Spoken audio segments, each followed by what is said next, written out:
Night fell like a heavy curtain, suffocating and thick. I didn't sleep at all, pacing the house in restless loops, my hands trembling and heart hammering as though it had taken up permanent residence in my throat. Every creak of the floorboards sounded like someone following me. Every shadow in the corners seemed to stretch unnaturally toward me. Daniel, oblivious, had fallen asleep early, exhausted from work. I envied his ignorance. I tried to tell myself it was just stress, a trick of the mind after last night's terror. But then the air shifted. A cold draft crawled along my neck, brushing my hair like fingernails. The lights flickered, briefly plunging the room into darkness, then sputtered back to life. And that whisper returned, softer now, almost coaxing, "You can't hide." I froze, my stomach knotted as the whisper grew louder, circling me. It was coming from everywhere and nowhere at once. The shadows in the corners of the room rippled like water, bending and stretching, moving toward me. My pulse surged. I could feel my limbs trembling violently, but I couldn't leave the room. Something had drawn a circle around me, something that didn't want me to escape. I grabbed my phone, hands shaking, ready to call for help. But when the screen lit up, it wasn't the usual interface. Instead, words were etched across it in jagged, crimson letters. "Look under the bed." I couldn't scream.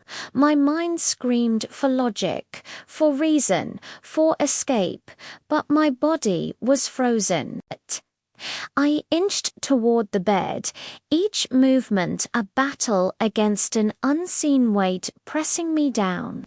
The floorboards creaked underfoot, and I imagined the shadow beneath the bed twitching in anticipation, like a predator savoring its prey. Finally, I leaned over the edge and peered under. Nothing, just darkness. But then my breath caught. The reflection in the glossy black surface of the floor, no, not the floor, something else. Daniel's face stared up at me, pale and silent, but his eyes were wrong, hollow, empty, and behind him a tall, malformed figure crouched, its fingers long and thin, stretching impossibly as it traced the outline of his face with a grotesque reverence. I stumbled backward, knocking over a lamp. The crash should have brought me relief, the sound breaking the spell. But the shadow didn't flee. It stepped into the room with a terrifying grace, limbs bending in impossible angles. Its face, or what passed for a face, was blurred, shifting, a smudge of shadow and malice. I bolted toward the door, fumbling with the handle. But it wouldn't budge. Something held it closed from the other side, invisible yet unyielding. The whisper came again, closer now, searing into my mind. "You invited me in. You let me see fear. Now you stay." I turned to Daniel. He was stirring, groaning, still asleep or pretending.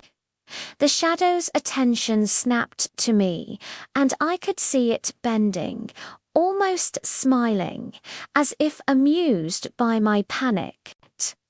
Then it moved toward the bed, slow, deliberate. My breath caught in my throat. I wanted to run, to fight, to scream, but every instinct betrayed me. And then I saw it. Daniel's body contorting unnaturally, his arms stretched, his face twisted into a silent scream, yet he still breathed. The shadow's fingers merged with his skin, sinking in like smoke, reshaping him. I wanted to scream, but no sound came. My hands shook uncontrollably as I reached out, only to recoil as the shadow turned its attention back to me. It circled me now, low to the ground, coiling like a living nightmare. The room seemed to shrink. The walls pulsed. The shadows deepened. I could feel it reading me, every fear, every hesitation, every ounce of panic I had stored. And then it whispered my name soft, intimate, horrifying. You will join him soon. I stumbled backward, tripping over the rug. My head hit the floor. The room spun. When I opened my eyes, Daniel was gone. In his place, a black puddle spread across the mattress, writhing like ink in water, the shape of him distorted and screaming in silence. The shadow loomed over it, then vanished, leaving only a faint, lingering chill and the echo of its laughter in the corners of my mind. I scrambled for the phone, trying to call someone, anyone, but the dial tone was replaced by the whispering again. No one can help you. No one sees me. Panic clawed at my chest. I realized then that the house wasn't just haunted, was alive, and it had claimed Daniel. And now it wanted me. The hours dragged on like centuries. I barricaded myself in the bathroom, shaking, trying to make sense of what had happened. But every creak outside the door, every whisper through the walls, every shadow under the small frosted window made me jump. I wasn't safe anywhere.